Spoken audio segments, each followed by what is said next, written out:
Good morning, সুপ্রভাত। Astro taro with দেবিকাতে আমি আপনাদের প্রত্যেককে স্বাগত জানাচ্ছি। আমি দেবিকা ঘোষ, আপনাদের ট্যারো কার্ড রিডার, আপনাদের বন্ধু এবং ভালোবাসার মানুষ। কেমন আছেন বন্ধুরা? আশা করি ভালো আছেন। ভালো থাকবেন, সবসময় আনন্দে থাকবেন, পজিটিভ থাকবেন, এটাই মন থেকে প্রার্থনা করি আমার প্রতিটা বন্ধু, ভাই বোন, দাদা দিদি প্রত্যেকের জন্য, যারা এই মুহূর্তে দাঁড়িয়ে অ্যাট প্রেজেন্ট রাইট নাও আমার রিডিংটা দেখছে।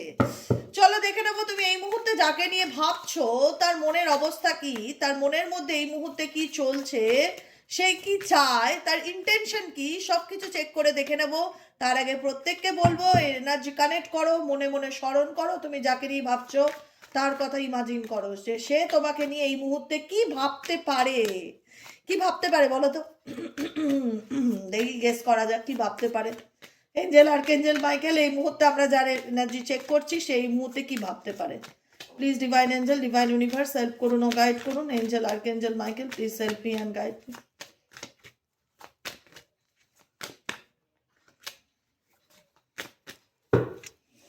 কি ভাবতে পারে? ও মাই গড, ও মাই গড, ও মাই গড, ও মাই গড। জীবনের ঘটে যাওয়া ঘটনাগুলোকে নিয়ে এই ব্যক্তি এই মুহূর্তে ভাবছে। তুমি যাকে নিয়ে ভাবছো, দেখো প্রত্যেকটা মানুষই কেউ জেনে ভুল করে, ইচ্ছাকৃতভাবে কিছু ভুল হয়, আত্ম অহংকারের বশে সে সেই ভুলটাকে মানতে পারে না যে আমি কোনো ভুল করতেই পারি। কিন্তু না, একটা মানুষ যতই সবার কাছে শো অফ করুক যে আমি কোনো ভুল করতেই পারি না, ভুল আমার দ্বারা হতেই পারে না, সেই ব্যক্তি কিন্তু সবার কাছে যেটাই প্রিটেন্ড করার চেষ্টা করুক না কেন, নিজের কাছে কোনোদিনও কিন্তু সেটা আড়াল করতে পারবে না। সেটা আমরা প্রত্যেকেই জানি, নিজের অভিজ্ঞতা দিয়ে বলছি। আজকে হয়তো দুনিয়াকে আমি দেখানোর চেষ্টা করছি আমি ভালো আছি, আমি ফাইন, কিন্তু ভেতর থেকে যদি আমি ভালো না থাকি সেটা আমি নিজেই জানবো যে আমি ভালো নেই। কিন্তু আমি দুনিয়াকে দেখাবো, আমি প্রিটেন্ড করব যে আমি খুব ভালো আছি, কিন্তু আলটিমেট আমি আমার করা সেই ভুলগুলোকে নিয়ে অনুশোচনা করছি, যেটা আমি অলরেডি করে ফেলেছি। এই ব্যক্তির জীবনে এমন কিছু সিচুয়েশন চলছে যেখানে দাঁড়িয়ে এই ব্যক্তির মনে হচ্ছে কোনো কিছুই ভালো চলছে না। রিলেশনশিপ তার কাছে এখন একটা ডিসএগ্রিমেন্টের জায়গা। তোমার সাথে রিলেশনশিপটা নিয়ে যে তর্কা, তো তোমার সাথে রিলেশনশিপে প্রায়শই, তোমার সাথে সম্পর্কের ক্ষেত্রে তোমার ব্যক্তি প্রায়শই মুখ কালাকালি, কনফ্লিক্ট, আর্গুমেন্ট, মতের মিল না হওয়া, তুমি তাকে বুঝতে পারো না, নয় সে তোমাকে বুঝতে পারে না, নয় সে তোমাকে রাগের মাথায় কিছু বলে দিচ্ছে, নয় তুমি তাকে এমন কিছু মানে ভাইব্রেশন সেন্ড করছো, সে বুঝতে পারছে তুমি আর মানতে রাজি নও বা বুঝতে রাজি নও কোনো কিছু, এরকম সিচুয়েশন। কারণ তোমাদের সম্পর্কের মধ্যে সব থেকে বড় প্রবলেমটা কি জানো তো? আন্ডারস্ট্যান্ডিং, ফ্রেন্ডশিপ সেটা নেই। হতে পারে তোমরা লাভ রিলেশনশিপে আছো, হতে পারে তোমরা একে অপরকে ভালোবাসো, হতে পারে তোমরা একে অপরের খুব ভালো বন্ধু হলেও সেই বন্ধুত্বে কোথাও যেন একটা ট্রান্সপারেন্সির অভাব দেখা যাচ্ছে, সেই ফ্রেন্ডশিপে কোথাও যেন একটা ট্রান্সপারেন্সির অভাব দেখা যাচ্ছে, যেটা না তুমি তাকে বোঝাতে পারছো যে তোমার মনে কি কষ্ট আছে, কি চলছে, বা তুমি তাকে ফরগিভ করতে পারছো, বা সে তোমাকে বোঝাতে পারছে তার জীবনে কি চলছে। কারণ সে ভুল করেছে, সে ফিল করতে পারে, সে বুঝতে পারে যে সে ভুল করেছে। সে ইভেনচুয়ালি এমনও ফিল করে যে কাশ আমাদের মধ্যে এরকমটা না ঘটতো, কাশ আমাদের মধ্যে এই ব্যাপারগুলো না আসতো, বা কাশ আমাদের মধ্যে থার্ড পার্টি না আসতো। সোল কন্ট্রাক্ট কেন আজকে এই ব্যক্তির মনে হচ্ছে যে জীবনে তার এই ঘটনাগুলো না ঘটলেই পারত? কারণ সে কোথাও না কোথাও পুরনো প্যাটার্নে আবার ফিরে আসছে, পুরনো কথা তার আবার মনে পড়ছে। কেন মনে পড়ছে? বিকজ তার সাথে তোমার একটা সোল কন্ট্রাক্ট রিলেশনশিপ আছে, যেটাকে বলা হয় আত্মার সম্পর্ক। সেই আত্মার সম্পর্কটা যেরকম খুশি হতে পারে, কার্মিক হতে পারে, টুইন ফ্লেম হতে পারে, সোলমেট হতে পারে, যেরকম খুশি একটা সম্পর্ক থাকতে পারে আত্মার সাথে আত্মার সম্পর্ক। যে কারণে এখানে দাঁড়িয়ে না তুমিও এই ব্যক্তিকে ভুলতে পারছো, তুমি কি পারছো চাইলে এই ব্যক্তিকে পুরোপুরি ডিলিট মেরে দিতে? পারছো না। তোমারও মনে পড়ে জীবনের সেই ঘটে যাওয়া ঘটনাগুলো। আলটিমেট আমরা মানুষ, মেশিন নই যে আমরা চাইলেই সব কিছু ভুলিয়ে দিতে পারি। সেই জায়গায় দাঁড়িয়ে তুমি যতটা ভুলতে পারছো না বিষয়গুলোকে, তোমার পার্সনও কিন্তু ভুলতে পারছে না, তারও কিন্তু প্রত্যেকটা মুহূর্তে এই কথাগুলো প্রত্যেকটা মুহূর্তে মনের মধ্যে চলতে থাকে, এবং প্রত্যেক মুহূর্তে সে ভাবে এই জিনিসগুলোকে নিয়ে। আর কি চলছে এই ব্যক্তির মনের মধ্যে? Please divine angel, divine universe help করুন ও গাইড করুন। Angel archangel Michael, please help me and guide me. Angel archangel Michael, please help করুন ও গাইড করুন। Angel archangel Michael, please help me and guide me. এই ব্যক্তির মন মস্তিষ্কে আর কি চলছে? ওকে, এই ব্যক্তি তোমার থেকে এখন নো কন্ট্যাক্ট সিচুয়েশনে আছে, বা তোমাদের সম্পর্কের মধ্যে অনেকটা গ্যাপ বা অনেকটা দূরত্ব চলে আছে, অনেকটা দূরত্ব চলে এসছে, ঠিক আছে? কিন্তু এই ব্যক্তি তোমাকে মেবি ভুলতে পারে না, তারও একটা রিজন হচ্ছে কারণ এই ব্যক্তিকে তুমি যেভাবে ভালোবাসা দিয়েছো, যেটা ছিল আনকন্ডিশনাল লাভ, নিঃশর্ত ভালোবাসা, সেটাই ব্যক্তি জানে যে এই মানুষটি আমাকে অ্যাকচুয়ালি আমাকে যে যাই ক্ষেত্রে ইউজ করুক না কেন, XYZ, এই ব্যক্তি স্পেসিফিকলি আমাকে নিঃশর্ত ভালোবেসেছিল।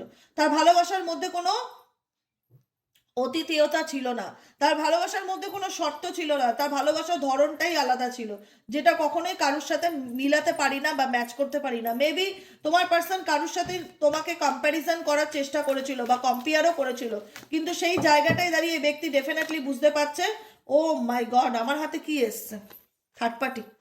ডেফিনেটলি এখানে কোনো তৃতীয় ব্যক্তির সাথে তোমার পার্সন তোমাকে কম্পেয়ার করতো, যে তৃতীয় ব্যক্তি এরকম, ফ্যামিলিতে এরকম, বা তুমি এরকম, তোমার মধ্যে এটা প্রবলেম। কিন্তু বলে না যে সময় মানুষকে সবকিছু উত্তর দেয়। তুমি তোমার প্রশ্নের উত্তরটা যদি কাউকে বোঝানোর চেষ্টা করছো আর তুমি দেখছো সে তোমাকে বুঝতে চায় না বা বুঝতে পারছে না, তুমি সময়ের উপর ছেড়ে দাও, সময় তাকে ঠিক বোঝাবে কে আপন কে পর। আজকে ওনার জীবনে কোনো তৃতীয় ব্যক্তি আছে, ডেফিনেটলি আছে। There were other things that got in the way of us being together. তোমাদের সম্পর্কের মধ্যে কোনো না কোনো তৃতীয় ব্যক্তি আছে, কিন্তু তোমার পাশে এটাও ফিল করতে পারে যে আমার জীবনে থার্ড পার্টি থাক, ফোর্থ পার্টি থাক, ফিফথ পার্টি থাক, যতগুলো লোকই থাক না কেন, তুমি তার জীবনে সেই স্পেশাল একজন মানুষ যাকে কিনা এই ব্যক্তি আজকে ভুল বুঝেছে বা তার সাথে খারাপ ব্যবহার করেছে, যেটাই কারণে করে থাকুক না কেন, সেটা সে ডেফিনেটলি রিয়ালাইজ করতে পারে। আর কি চলছে এই ব্যক্তির মন মস্তিষ্কে? Please divine angel, divine universe help করুন ও গাইড করুন। Angel, archangel Michael, please help me and guide me. আর কি চলছে এই ব্যক্তির মন মস্তিষ্কে? Angel, archangel Michael, please help me.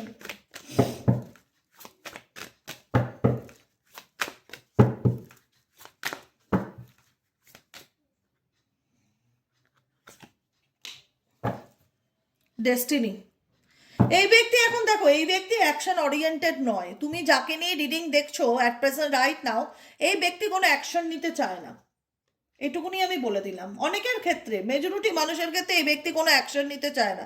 কারণ কি করে অ্যাকশন নেবে যে ব্যক্তি নিজেই জানে না যে তার জীবনে কি চলছে? এই ব্যক্তি নিজেই জানে না যে তার জীবনে কি চলছে, সে কি করবে, সেখানে দাঁড়িয়ে সে কি অ্যাকশন নেবে? তার তো অ্যাকশন নেওয়ার মতন কোনো জায়গা নেই, বিকজ তার লাইফে অ্যাট প্রেজেন্ট রাইট নাও রয়েছে। সে প্রত্যেকটা মুহূর্তে সব কিছু ডেস্টিনির উপর ছেড়ে দিচ্ছে, ভাগ্যের উপর ছেড়ে দিচ্ছে। তুমি যাকে নিয়ে রিডিং দেখছো সে সম্পূর্ণ ভাগ্যের উপর ছেড়ে দিচ্ছে, যা আছে ভাগ্যে তাই হবে। I am struggling to find the right path. Definitely আমি আমার মানে সঠিক পথ খুঁজে বের করার চেষ্টা করব। ভাগ্য আমাকে যেদিকে নিয়ে যায় সেদিকে নিয়ে যাবে, কারণ এই ব্যক্তি ভীষণ রকম সময় দেখে, ভীষণ রকম সময় দেখে।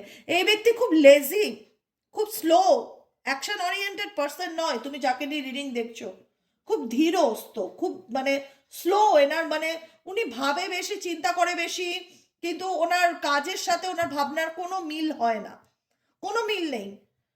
এবং এই ব্যক্তি তোমার কাছ থেকে অনেক কিছু সিক্রেটও লুকিয়েছে, অনেক কিছু লুকিয়েছে। এই আমি প্রথমেই বলেছিলাম, এই সম্পর্কে ট্রান্সপারেন্সির অভাব, এই সম্পর্কে বিশ্বাসের অভাব, এই সম্পর্কে স্টেবিলিটির অভাব, এই সম্পর্কে ভালোবাসা নামক একটা বস্তু থাকতে পারে, কিন্তু এই সম্পর্কের ভিত যেটা, ফাউন্ডেশন যেটা, সেটা একদম মজবুত নয়। যখন খুব পলকা তাসের ঘরের মতন, চাইলেই ভেঙে যেতে পারে, চাইলেই ভেঙে যেতে পারে। এখন এই ব্যক্তি কোনো রকম কোনো অ্যাকশন নেবে না। এই ব্যক্তি এখন সময়ের অপেক্ষা করছে, সময় দেখছে, কারণ তার লাইফে থার্ড পার্টি আছে। এবার বলবে না যে থার্ড পার্টি কবে যাবে দিদি, এই নিয়ে একটা ভিডিও দাও, কারণ সবার ক্ষেত্রে থার্ড পার্টি বাড়ির লোক হয়, যাওয়ার কোনো জায়গা নেই, পরিবেশ নেই, পরিস্থিতি নেই, ঠিক আছে? কিছু কিছু মানুষ থার্ড পার্টি নিয়েই জন্মায় সারা জীবন, এগুলো সাফার করতেই হয়। সবার ক্ষেত্রে বলবো না, কিছু মানুষের ক্ষেত্রে এগুলো চলে, এগুলো পার্সোনাল রিডিংয়ের ক্ষেত্রে দেখতে হবে। One side love, definitely. তোমার মনে হয় এটা তোমার দিক থেকে একতরফা ভালোবাসা ছিল? এখানে কার নাম লেখা রয়েছে, হাতে ট্যাটু করা রয়েছে, জ্যানিটাস। এখানে পার্টনারের নামও পর্যন্ত হয়তো তোমরা অনেকে লিখে রেখেছো হাতের মধ্যে ট্যাটু করে। এত তাকে ভালোবাসতে। তোমাদের এখন মনে হচ্ছে এটা একতরফা ভালোবাসা। আমি যে মানুষটাকে ভালোবেসেছি তার দিক থেকে তো আমি কোনো কিছুই দেখতে পারি না বা বুঝতে পারি না, কিন্তু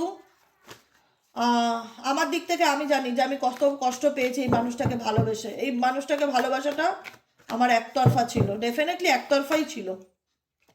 ক্রাইং অ্যান্ড ডিপ্রেশন, তোমরা প্রচণ্ড কষ্ট পেয়েছো এবং সলিটিউডের এনার্জিতে এখনও আছো। প্রচণ্ড এক এক সময় না প্রচণ্ড একাকিত্ব মনে হয়, এক এক সময় তোমাদের অনেকের এনার্জি প্রচণ্ড একাকিত্ব মনে হয়, মনে হয় কোনো কিছু ভালো লাগছে না, মন মেজাজ ভালো লাগছে না, আমাকে বোঝার মতন কেউ নেই এই পৃথিবীতে, আমি খুব একা, আমার অনেক কষ্ট জীবনে, আমার এই কষ্ট ভাগ করে নেওয়ার কেউ নেই, কেউ আমাকে বোঝে না, আমি যাদেরকেই ভালোবাসি তারাই আমাকে বেইমানি করে বা তারাই আমাকে চিট করে, তারা আমার ভালোবাসা বোঝে না, তারা আমার মূল্য বোঝে না, আমি ভীষণ নিঃসঙ্গ বোধ করছি। এখানে অনেকেই আছে যারা খুব নিঃসঙ্গ বোধ করছো এই রিলেশনশিপে, এই মানুষটিকে ভালোবেসে। Get to know each other, universe বলছে একে অপরকে জানার চেষ্টা করো। তোমাদের সম্পর্কের মধ্যে না একটা ইলিউশনের পাঁচিল তৈরি হয়েছে, যেখানে দাঁড়িয়ে না পারছো সেই পাঁচিলটা ভাঙতে আর না পারছো একে অপরকে ভুলতে। অ্যাডিক্টেড, তুমিও তার প্রতি অ্যাডিক্টেড কোনো না কোনোভাবে, চাইলেও তাকে ভুলতে পারছো না বা তাকে মানতেও পারছো না, এরকম একটা সিচুয়েশনে এসে দাঁড়িয়ে গেছো। রোম্যান্টিক ফিলিংস, অনেকের ক্ষেত্রে এই পার্সনের প্রতি এখনো একটা তোমার রোম্যান্টিক ফিলিংস বা অনুভূতি কাজ করে, কিন্তু বুঝতে পারো না যে কিভাবে তাকে এক্সপ্রেস করবে বা তাকে কিভাবে বোঝাবে, কারণ তার কাছ থেকে তুমি আর কোনো রকম মানে পজিটিভ ভাইব্রেশন পাও না। তোমার মনে হয় যে এই ব্যক্তি কখনোই আমাকে পুরোপুরি নিজের করতে পারবে না বা কখনোই সেই পুরোপুরি যোগ্য সম্মান বা মানে জায়গাটা যেটা সেটা দিতে পারবে না। যতই আমি মানুষটাকে ভালোবাসি না কেন, আমি মানুষটার প্রতি মোহিত আসক্ত দেখা যাচ্ছে, যে চাইলেই তাকে ভুলতে পারছি না, আবার চাইলেই তাকে ভুলে গিয়ে সামনে এগোতে পারছি না। ফরগিভনেস বলা হয় ভুলে গিয়ে সামনের দিকে এগোনো, সেটাও পাচ্ছ না। কোনো না কোনো কারণে এই ব্যক্তির কথা তোমার প্রচণ্ড রকম মনে পড়ছে এবং এই সেপারেশন তোমাকে ভীষণ রকম দুঃখ দিচ্ছে, কষ্ট দিচ্ছে, যন্ত্রণা দিচ্ছে, পেইন দিচ্ছে। সেই জন্য গাইডেন্স হচ্ছে ব্যালেন্সিং এনার্জি, নিজের এনার্জিকে ব্যালেন্স করে চলার চেষ্টা করো, নিজের এনার্জিকে ব্যালেন্স করে চলার চেষ্টা করো, নিজেকে ভালো রাখার চেষ্টা করো, রিল্যাক্স অ্যান্ড লেট গো। যেটা দেখো, যেটা যে বোঝা সে এমনিতেই বুঝবে সব কিছু। দেখো তোমার পার্সন দেখো সব কিছু ডেস্টিনির উপর ছেড়ে দিয়েছে, যে যা যা আমি আমার ডেস্টিনির সাথে লড়ছি, ভাগ্যে যা আছে হবে। কিন্তু তোমরা এটা কেন মানতে পারছো না বা মেনে নিতে পারছো না, অনেকেই আছো যে এটাকে অ্যাকসেপ্ট করতে পারছো না যে সে আমার জীবনে নেই বা সে আমার সঙ্গে বেইমানি করলো, সে কি করে আমাকে ছেড়ে থার্ড পার্টি লাইফে চলে গেল, সে কি করে থার্ড পার্টির জন্য আমাকে ছেড়ে দিল, যে মানুষটাকে আমি নিঃশর্তে এত ভালোবাসা দিলাম সে কি করে আমার সাথে এতটা বেইমানি করলো। প্রশ্নের ঝড় বুকের মধ্যে সবসময় চলতে থাকে, আর যখনই ঝড়টা চলে তখনই ভীষণ রকম পেইন ফিল হয়, ভীষণ রকম কষ্ট হয়, মনে হয় যে এই সিচুয়েশনে আমি কতটা নিঃসঙ্গ, কতটা একাকিত্ব, এরকম মনে হয়। তাই ইউনিভার্স তোমাদের গাইডেন্স দিচ্ছে ব্যালেন্সিং এনার্জি, নিজের এনার্জিকে ব্যালেন্স করে চলার চেষ্টা করো, রিল্যাক্সে থাকো অ্যান্ড লেট গো করো। দেখো জোর করে কোনো কিছু কাউকে নিজের করে রাখা যায় না, জোর করে কোনোদিনও কাউকে নিজের করে রাখা যায় না, ফোর্সফুলি কোনো সম্পর্ক হয় না। হ্যাঁ, ডেফিনেটলি আমরা অনেক স্বপ্ন নিয়ে, অনেক আশা নিয়ে একটা মানুষকে ভালোবেসে তাকে নিয়ে ভবিষ্যতে চলার পথ দেখি, সারা জীবন তার পাশে থাকার স্বপ্ন দেখি। আমাদের সবার স্বপ্ন হয়তো সেরকম আমাদের ইচ্ছা অনুযায়ী হয় না, সেই জায়গায় দাঁড়িয়ে দেখা যায় যে সে স্বপ্নগুলো ভেঙে যায় কোনো না কোনো মানুষের কারণে, কোনো না কোনো ব্যক্তি এসে সেটাকে ভেঙে পুরো চুরমার করে গুঁড়িয়ে দিয়ে যায়। সেই ভেঙে যাওয়া একটা ভাঙা বাড়ির মতন একটা জিনিস, নিজের বানানো প্রাসাদকে যখন ভেঙে চুরে গুঁড়িয়ে পড়ে থাকতে দেখা যায়, সেটা দেখার যে যন্ত্রণা, সেটা দেখার যে কষ্ট, সেটা তোমাকে মানে সেটা প্রত্যেকেই জানে। এবং সেই কষ্টটা থেকে অনেকেই আছো যারা ওভারকাম করতে পারছো না, প্রত্যেকটা মুহূর্তে নিজের সাথে নিজে লড়াই করছো যে কি করলে আমার সেই প্রাসাদ আবার গড়বে বা সেই মানুষটা আবার আমাকে বুঝবে বা কি করলে সে ভালোবাসবে। দেখো জোর করে কিচ্ছু হয় না, আমরা প্রত্যেকে চাই এই পৃথিবীতে ভালো থাকতে, আমরা প্রত্যেকে চাই এই পৃথিবীতে আনন্দ করে বাকি জীবনটা কাটাতে, কিন্তু সবটুকুই উপরওয়ালার লেখা। যার যে কদিনের সুখ থাকে সে সেই কদিনের সুখই বহন করে। যদি ডেস্টিনিতে দুর্ভোগ থাকে, হ্যারাসমেন্ট থাকে, তো সেখানে তো গাইডেন্সও আসছে যে সেটাখান থেকে টেনশন করো না, যেটা হওয়ার সেটা হয়ে গেছে, সামনের দিকে এগিয়ে যাওয়ার চেষ্টা করো, রিল্যাক্সে থাকার চেষ্টা করো। আমি বারবার বলি না তোমাদেরকে যে দেখো বাবু টেনশন করো না, স্ট্রেস দিও না, কোনো কিছু তোমার হাতে নেই, যেটা পেয়েছো সেটাও তোমার ডেস্টিনির দ্বারাই এসেছিল, যেটা তোমার জীবন থেকে গেছে সেটা ডেস্টিনির জন্যই গেছে। অতএব যেটা তোমার হাতে নেই সেটা নিয়ে স্ট্রেস নিও না, রিল্যাক্সে থাকো অ্যান্ড লেট গো করো, আর নিজের এনার্জিকে ব্যালেন্স করে চলার চেষ্টা করো, নিজেকে ভালো রাখার চেষ্টা করো। কারণ তুমি যাকে নিয়ে স্বপ্ন দেখো সেও কিন্তু তোমার জন্য লড়ে না, এটা মাথায় রাখবে। তুমি যাকে নিয়ে স্বপ্ন দেখো সেই ব্যক্তিও কিন্তু তোমার জন্য লড়ে না, সেই ব্যক্তিও কিন্তু ভাগ্যের উপর ছেড়ে রেখে দেয়, হাল ছেড়ে রেখে দেয়, সেই ব্যক্তিও কিন্তু অ্যাকশন ওরিয়েন্টেড না। সেই জন্য সেই ক্ষেত্রে ইউনিভার্স তোমাকে একটাই সাজেশন দিচ্ছে এই মুহূর্তে যে নিজের ফ্রিডমকে চুজ করো, নিজের আত্মাকে মুক্ত করো টক্সিক এনার্জি থেকে, টক্সিক রিলেশনশিপ থেকে, আনহেলদি রিলেশনশিপ থেকে নিজেকে মুক্ত করো, ফ্রিডম দাও, নিজেকে স্বাধীনতা দাও, নিজেকে এমনভাবে মুক্ত করো, নিজেকে বলো যে আমি মুক্ত, আমি ফ্রি, আমি সব কিছু থেকে মুক্ত, আমার আর কোনো পিছুটান নেই, আমি পৃথিবীর সব থেকে বেশি সুখী মানুষ বা হ্যাপি মানুষ, আমার থেকে সুখী আর কেউ নেই। এরকমভাবে ডেলি বেসিক অ্যাফার্মেশন বলো, ট্রাস্ট করো এঞ্জেলের উপর, ট্রাস্ট রাখো নিজের সম্পর্কের উপর, ট্রাস্ট রাখো ডিভাইন টাইমিং এর উপর। নেক্সট কার্ড হচ্ছে ডিভাইন টাইমিং, ঠিক আছে? কারণ আমরা সব সময় চাই যে সব কিছু আমাদের জীবনে ভালো হোক, বেস্ট হোক আমার লাইফে, কিন্তু আমাদের চাওয়াটা কারুর সাথে জুড়ে আছে, তো এটাও তো মাথায় রাখতে হবে। হ্যাঁ, আমাদের চাওয়াটা কোনো না কোনো পার্সনকে নিয়ে জুড়ে আছে এবং সেই পার্সনের সাথে আবার অন্য কেউ জুড়ে আছে। সেই জায়গায় যদি আমাকে কোনো কিছুর জন্য ওয়েট করতে হয়, তো সেটা তো ডেফিনেটলি আমি যেটা বলি ডেস্টিনিকে মানো, ডিভাইন টাইমিংকে মানো। এখন তোমাদের গাইডেন্স হচ্ছে রিল্যাক্স অ্যান্ড লেট গো, যেটা তুমি করো। অতিরিক্ত ডিপ্রেস থাকো যে কোনো কিছু নিয়ে, প্রচণ্ড মন খারাপ করো, ডিপ্রেশনে চলে যাও, একাকিত্বকে অনুভব করো, স্ট্রেস নিও না, ছাড়ো, যেটা তোমার থাকবে সেটা তোমারই থাকবে, এটা মাথায় রাখবে। সেটাকে জোর করে ধরে রাখলে কখনো তোমার হবে না। ফ্রিডমকে চুজ করো, সেকেন্ড কার্ড ফ্রিডমকে চুজ করো। কি করলে নিজের লাইফে আমি মুক্ত হতে পারবো এই টক্সিসিটি এনার্জি থেকে? যদি ফ্রিডমকে চুজ করতে পারো ডিভাইন টাইমিং অনুযায়ী, তোমার লাইফে ডেফিনেটলি ট্রু লাভ হবে, ডেফিনেটলি ট্রু লাভ আসবে। কিন্তু তোমরা অনেকে অ্যাকসেপ্ট করতে ভয় পাবে, কারণ তোমাদের মধ্যে একটা ফিয়ার্স কাজ করবে যে আবার আমি এই মানুষটাকে বিশ্বাস করব, বা আবার আমি এর হাত ধরবো, এই আবার যদি মাঝপথে বেইমানি করে, এই একটা ইনসিকিউরিটি তোমাদের মধ্যে অনেকের ক্ষেত্রেই চলবে। কিন্তু ইন্ডিকেট করছে ডিভাইন টাইমিং, তুমি যদি নিজেকে কোনো টক্সিক রিলেশনশিপ থেকে মুক্ত করতে পারো, ডেফিনেটলি ডিভাইন টাইমিং অনুযায়ী তোমার জীবনে ট্রু পার্টনার বা ট্রু লাভ ডেফিনেটলি আসবে। কিন্তু তোমাকে আগে কোনো টক্সিসিটির মধ্যে নিজেকে আটকে রাখলে চলবে না, সেখান থেকে রিলিজ করতে হবে, লেট গো করতে হবে, রিল্যাক্সে থাকতে হবে। এবং সেটা নিয়ে হাই হুতাশ করলে পুরনো জিনিস, পুরনো এনার্জি, পুরনো সম্পর্ক, এগুলো ধরে যতদিন তুমি কপাল থাবড়াবে, হাই হুতাশ করবে, নেগেটিভিটির মধ্যে ডুবে থাকবে, তুমি জীবনে কোনো ভালো কিছুকে অ্যাট্রাক্ট করতে পারবে না। তোমাকে ভালো কিছু অ্যাট্রাক্ট করতে গেলে তোমাকে ইউনিভার্সাল গাইডেন্স ডেফিনেটলি ফলো করতে হবে ডে বাই ডে, এবং সেই গাইডেন্স অনুযায়ী চলতে হবে, নিজেকে ভালো রাখতে হবে, নিজেকে ভালোবাসতে হবে, এবং বাকিটুকু উপরওয়ালার হাতে ছেড়ে দিতে হবে, তাই না? তো চলো আজকের মতো রিডিং এতটুকু। কেমন লাগলো রিডিংটি কমেন্ট সেকশনে জানাতে ভুলবে না, লাইক করবে, সাবস্ক্রাইব করবে, চ্যানেলের সাথে থাকবে, পাশে থাকবে। দেখা হচ্ছে আমাদের আবার বিকেলের রিডিংয়ে। বিকেলে কি নিয়ে রিডিং করব টপিক দাও, এবার থেকে তোমরা বিকেলের টপিক, রিডিংয়ের টপিক আমাকে বলে দেবে, কিন্তু এমন উদ্বাস্তু টপিক বলবে না যেটাতে হয় না রিডিং, কারণ এমন টপিক বলবে যেটা সবার প্রয়োজন, ঠিক আছে? শুধু নিজের ক্ষেত্রে দরকার সেই রকম টপিক না, যেটা আমি রিডিং করলে সবাই দেখবে, এরকম কোনো টপিকে ডেফিনেটলি তোমরা সাজেশন দিতে পারো, তার বেসিকে আমি ভিডিও দিতে পারি প্রত্যেকদিন বিকেলবেলা। বিকেলটা তোমাদের, সকালটা আমার। সকালে আমি আমার মতন করে যেমন রিডিং দিই তেমন দেবো, বিকেলটা তোমাদের পছন্দ অনুযায়ী দেবো, কিন্তু সবার কথা মাথায় রেখে এমন একটা টপিক বলবে যেটাতে আমি ভিডিও করতে পারি আর যেটা সবারই প্রয়োজন, ঠিক আছে? ওকে, আজকের মতন এতটুকু। যারা পার্সোনাল রিডিং নিতে চাইছো হোয়াটসঅ্যাপ করো 79801867 নম্বরে। সবাই ভালো থাকো, সুস্থ থাকো, সুন্দর থাকো। দেখা হচ্ছে আবার বিকেলে। Tata, bye bye. আর প্লিজ প্লিজ কাইন্ডলি চ্যানেলটিকে একটু সাবস্ক্রাইব করো। সাবস্ক্রাইবার একদম রেড সিগনালে এসে দাঁড়িয়ে রয়েছে, বুঝেছো? সবাই ভিডিও দেখছো, প্রচুর মানুষ ভিডিও দেখছো, কিন্তু সাবস্ক্রাইব করছো না অনেকেই। তো আমার মানে দিদি হিসাবে বলো, ছোট বোন হিসাবে বলো, একটু রিকোয়েস্টটা রেখে একটু প্রপারলি সাবস্ক্রাইবটা করে দিও। ওকে, চলো টাটা।